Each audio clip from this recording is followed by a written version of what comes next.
গরম বাড়ছে, বৃষ্টি বদলাচ্ছে। প্রকৃতি কি আমাদের কোনো বার্তা দিচ্ছে? একটা পাখি বদলে দিয়েছে বুলেট ট্রেনের ডিজাইন। প্রকৃতি আসলে কতটা স্মার্ট? পৃথিবীকে নয়, আসলে আমরা নিজেদেরই বাঁচানোর লড়াই করছি। আপনার পরের নিঃশ্বাসটা হয়তো সমুদ্রের দান, জানতেন? প্রকৃতি যদি কথা বলতে পারত, আজ আমাদের কি বলতো? বিশ্ব পরিবেশ দিবসে আজ আমরা যা জানবো তা আপনার চিন্তা ভাবনাকে বদলে দিবে। কি অবস্থা সবার? আশা করি সবাই ভালো আছেন। বস, একটু খেয়াল করে দেখেছেন ইদানিং গরমের ঠেলায় আমাদের কি অবস্থা হয়? জুন জুলাই মাস আসতে না আসতেই মনে হয় যেন চুলার উপর বসে আছি। আবার যখন বৃষ্টি নামে তখন ঢাকার রাস্তা যেন সুইমিং পুল। সিজনগুলোর আসলে কোনো ঠিক ঠিকানাই নাই, তাই না? বিশ্ব পরিবেশ দিবস আসলেই মনে হয় এইবার কোনো সেমিনার হবে, ব্যানার নিয়ে র্যালি হবে, আর বড় বড় মানুষজন এসে লম্বা লম্বা স্পিচ দিবে। প্রতি বছর এই দিনটা আসলেই আমরা গদবাঁধা কিছু কথাবার্তা শুনি, গাছ লাগান, পরিবেশ বাঁচান। কিন্তু এই বোরিং লেকচার বাদ দিয়ে চলুন আজকে একটু ভিন্নভাবে ভাবি। এবারের পরিবেশ দিবসের থিমটা কিন্তু বেশ জোস। Inspired by nature, for climate, for our future. প্রথমে আসি ইন্সপায়ার্ড বাই নেচার নিয়ে।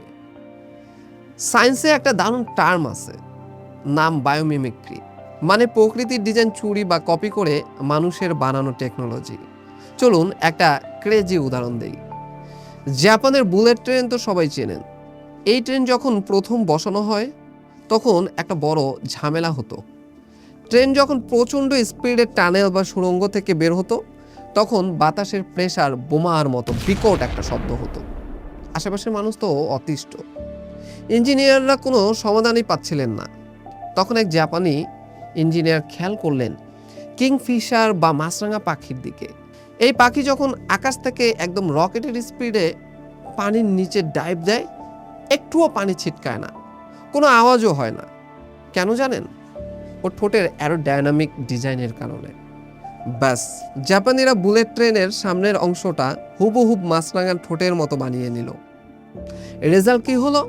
শব্দ তো হলোই না, উল্টো ট্রেনের স্পিড 10% বেড়ে গেল, আর বিদ্যুৎ খরচ কমলো 15%।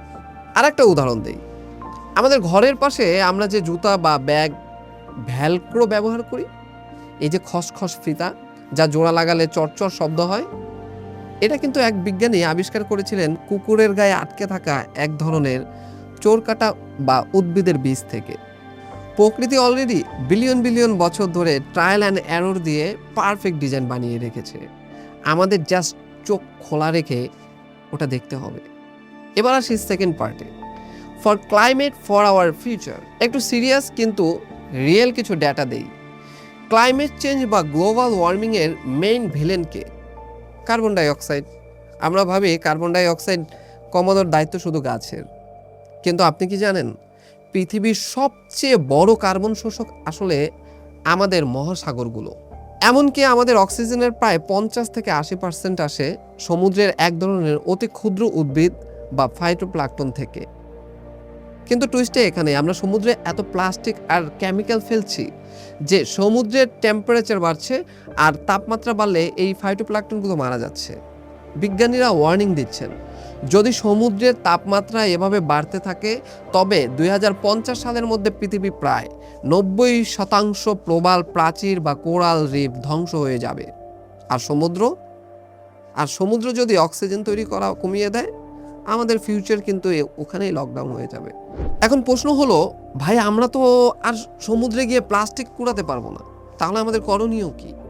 2026 সালে দাঁড়িয়ে আমাদের লাইফস্টাইলকে একটু স্মার্ট আর ইকো ফ্রেন্ডলি করতে হবে। ইমেল ডিলিট করুন। এটা শুনে হয়তো আপনার হাসি পাচ্ছে, কিন্তু ট্রাস্ট মি, এটা সায়েন্টিফিক। আমাদের লাখ লাখ অপ্রয়োজনীয় ইমেল, স্প্যাম মেল আর ক্লাউডের স্টোরেজ যেখানে সেভ থাকে, সেই ডেটা সেন্টারগুলো চালাতে প্রচুর বিদ্যুৎ লাগে, যা পরোক্ষভাবে কার্বন বাড়ায়। প্রতি বছর যদি আমরা আমাদের ইনবক্স ক্লিন রাখি, সেটাও কিন্তু পরিবেশের জন্য একটা কন্ট্রিবিউশন। ফুড ওয়েস্ট বা খাবারের অপচয়। আমরা অনেকে খাবার নষ্ট করি, কিন্তু ল্যান্ডফিলে যখন খাবার পচে তখন সেখান থেকে মিথেন তৈরি হয়, যা কার্বন ডাই অক্সাইডের চেয়েও 25 গুণ বেশি ক্ষতিকর আর উত্তপ্ত। সো প্লেটে ততটুকুই নিন যতটুকু খাবেন। ফাস্ট ফ্যাশন রিজেক্ট করুন। কথায় কথায় সস্তা জামা কাপড় কেনা আর ফেলে দেওয়া বন্ধ করতে হবে। আপনি কি জানেন, জাস্ট একটা সাধারণ সুতির টি শার্ট বানাতে প্রায় 2700 লিটার পানি লাগে? Can you imagine? এটা একজন মানুষের 3 বছরের খাওয়ার পানির সমান। তাই কাপড়ের যত্ন নিন এবং রিইউজ করুন। দিন শেষে একটা রিয়েলিটি চেক দিয়ে শেষ করি।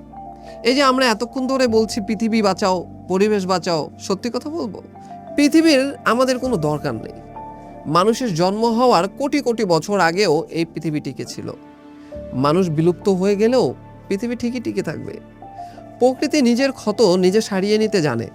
সো লড়াইটি কিন্তু পৃথিবীকে বাঁচানোর জন্য না, লড়াইটা আসলে নিজেকে আর নিজের প্রজাতিকে বাঁচানোর। We are fighting for our own survival. তাই প্রকৃতিকে ধ্বংস করা মানে নিজের পায়ে নিজে কুড়াল মারা।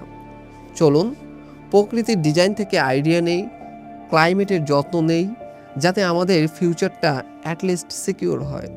2026 সালে এই পরিবেশ দিবসে শুধু ফেসবুকে স্ট্যাটাস না দিয়ে নিজের লাইফস্টাইল থেকে অন্তত একটা খারাপ অভ্যাস বদলে ফেলি।